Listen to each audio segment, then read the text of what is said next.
afternoon. This is Pastor Luann here at Regersville Zion United Church of Christ.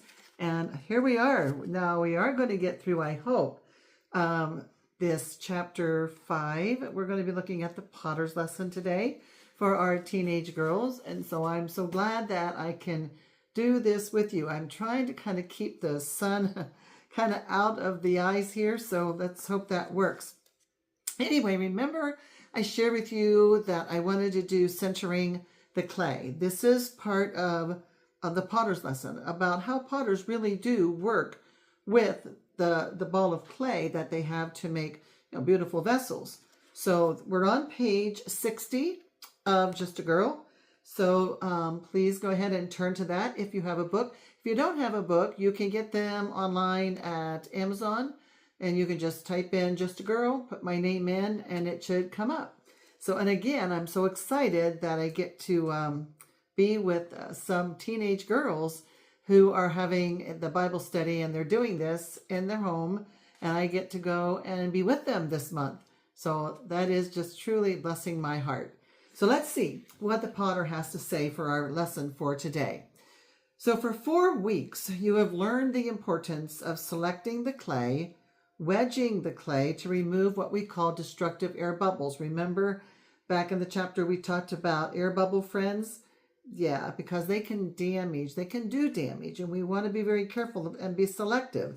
So there's an important part for the potter, and that is knowing that eventually the clay must be put on the potter's wheel, right? Can't do anything unless the clay gets on the potter's wheel. So carefully it is held there by the potter and shaped. So I watched the potter that helped me years ago and do this, right? And so I got to watch how she did it. And then I did a lot of research online, watching as well how they do pottery, right? So what they do, though, is that the potter will take this clay and then with a very forceful hand, they will slap the clay down on the potter's wheel, preferably right in the center of the potter's wheel. And so I watched them do this, and slapping the clay down forcefully, for one thing, it helps it to stick to the potter's wheel so that they can work with it. And so slapping it down, that potter's wheel, it also helps to create a seal to keep the clay right there. You know, sometimes in life, you may feel like you kind of get slapped down.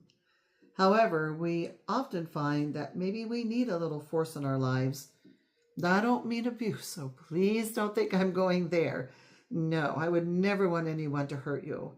But sometimes we need someone to maybe be a little more strong with us, helping to kind of force us in our lives to pay attention, to listen to the teacher. And also sometimes if we get in trouble, that is almost a little bit like, you kind of feel like, oh, that wasn't so fun, right? But it is for our good.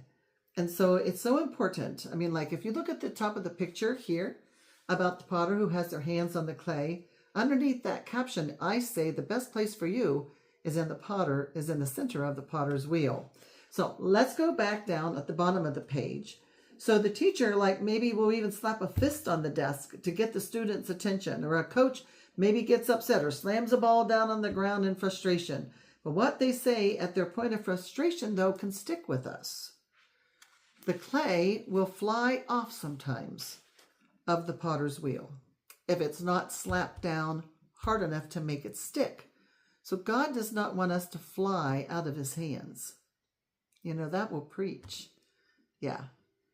He wants to be able to mold and shape us, especially when we're young and teenage girls. I mean, we're so sometimes vulnerable, and we're such at a place where, there's so many people who are trying to help form and shape our lives, whether it's teachers or coaches or pastors or parents or grandparents, whoever it might be, right?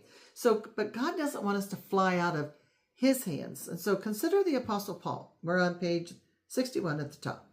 He was walking on the road to Damascus, and on his way, which is a sad thing because at that time Paul thought he was doing right by persecuting Christians. He thought they were going against the Jewish rule, and so he was persecuting them. So he was walking on the road to Damascus on the way to persecute Christians, and not just men. It would be families, but it's not a good thing to do, right? But all of a sudden, on that Damascus road, suddenly Jesus speaks from heaven and calls out Saul, which was Paul's name at the time, because originally it was Saul, and God changed his name to Paul. But he called out his name to Saul. And so let's read that passage of scripture. So we're going to read about his experience out of Acts 9, 1 through 9. All of this time, Saul was breathing down the necks of the master's disciples out for the kill.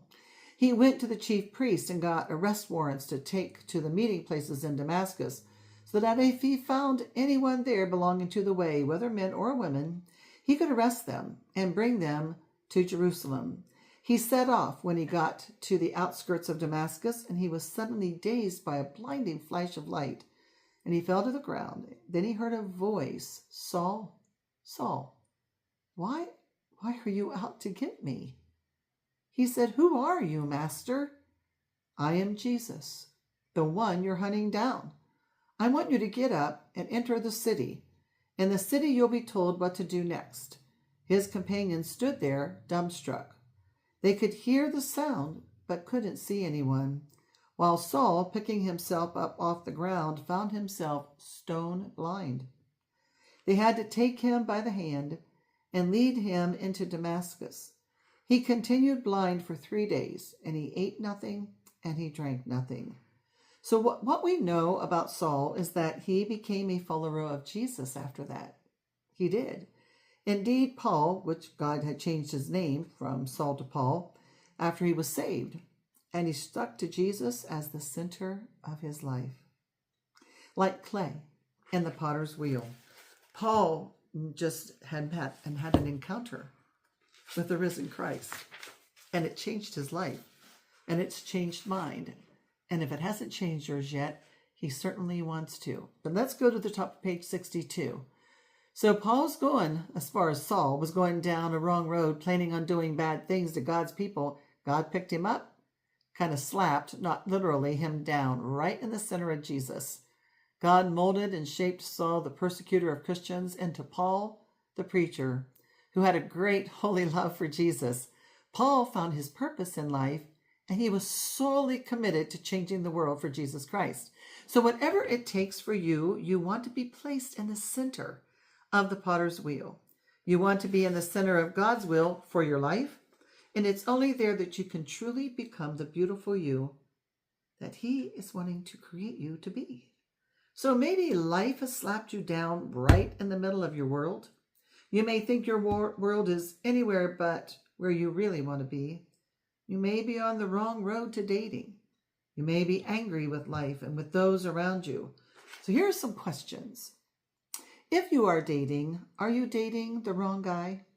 If you are not dating, are you interested in a guy that you know maybe isn't really good for you? Or are you going out with a guy maybe for just the wrong reasons? Are you angry with your parents and you just want to lash out at them? Do you think they're too strict? Do you want to hurt another girl or make an old boyfriend jealous? Take time to kind of discuss your answers if you are having a Bible study group. But you need God, your potter, to help pick you up like Jesus picked up Saul and place you right where you need to be, right in the center of the potter's wheel. And when you stay centered in the perfect will of God, you will not use people or hurt people because you are safe. You are loved, and you will not fly off the potter's wheel. He won't allow it. He has his hands holding you right there. Do you feel that you are centered in the potter's wheel, or are you centered in the world? And there's some lines here for you to write down, kind of like what you think and where you are in your relationship with God.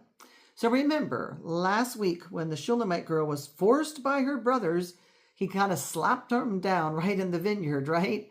Not physically, right? Figuratively. But you might say that the Shulamite girl was slapped into that vineyard where her mean brothers made her work. And it didn't look to her like she was placed in the center of God's will for her life, at least not at the time. However, you learned that indeed that was exactly where she needed to be to meet the love of her life.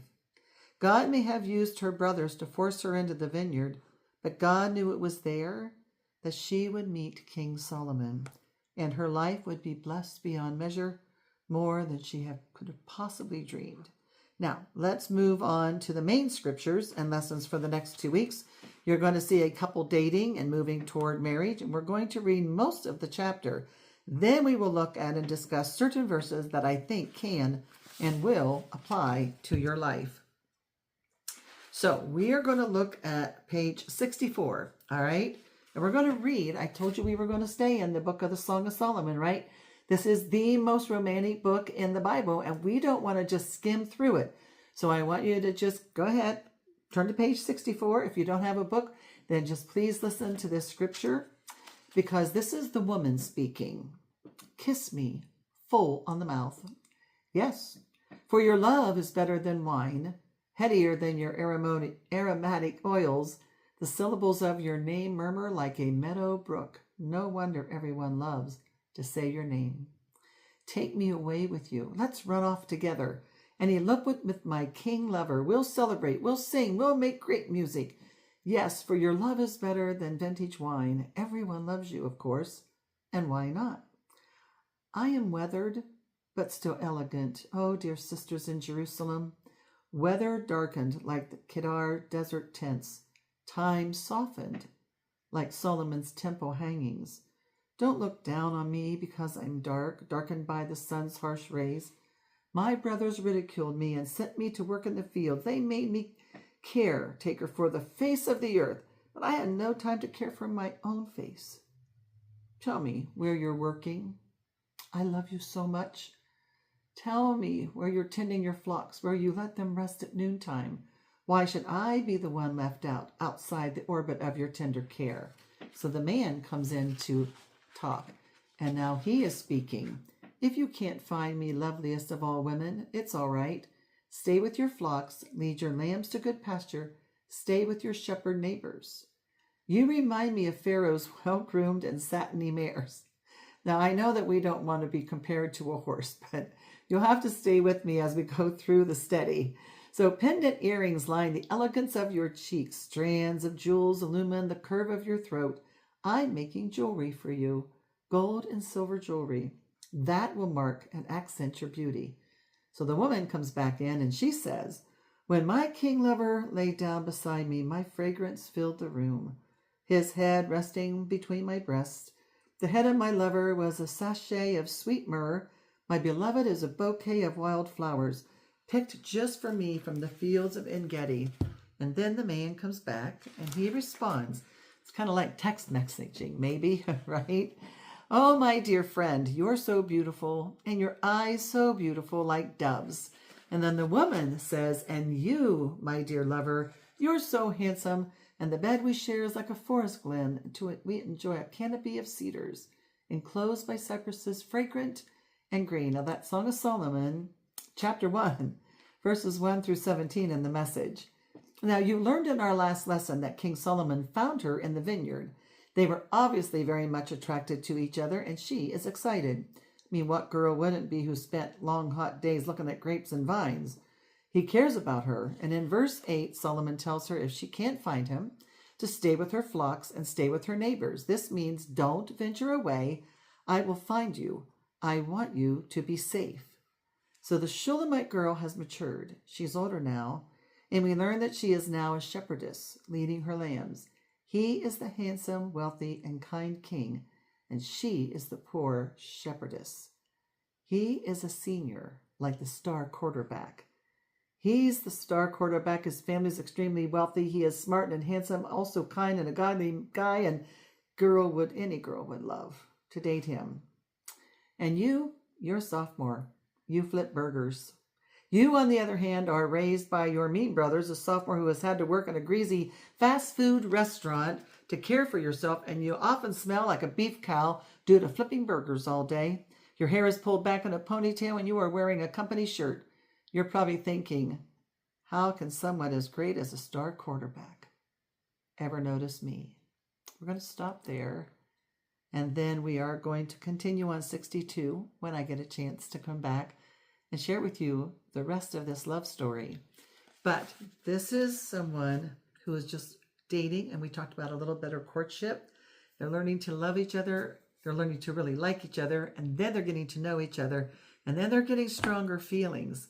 And the respect that they show to each other, the kindness, his desire to protect her. We're going to get into all of that. So I am, again, excited that we got to go this far. I'm sorry we didn't completely finish chapter 5, but we will, and soon. And then I hope I have some wonderful things I can share with you also as we get into the rest of this month and I have time to actually be face-to-face with some teenage girls. So God bless you. I hope that you have a wonderful weekend, and I'll see you hopefully soon, or at least this way.